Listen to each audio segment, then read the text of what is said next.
It's like when you start anything new, there's almost a beauty in not knowing what you're doing. And so be absolutely comfortable with not knowing what you're doing if you're new to network marketing.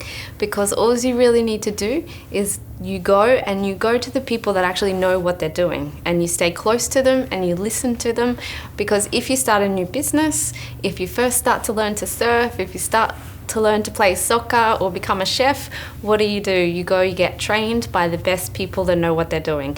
And that's probably the best advice that I could give to anybody when they're starting network marketing. They should just treat it like any other business or any other new thing that they're learning. Go to the best.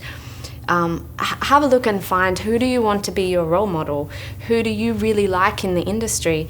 Listen to them, watch them, and go to your sponsor, the person that put you in the business, and get their help, get their advice, and go closely and listen to them.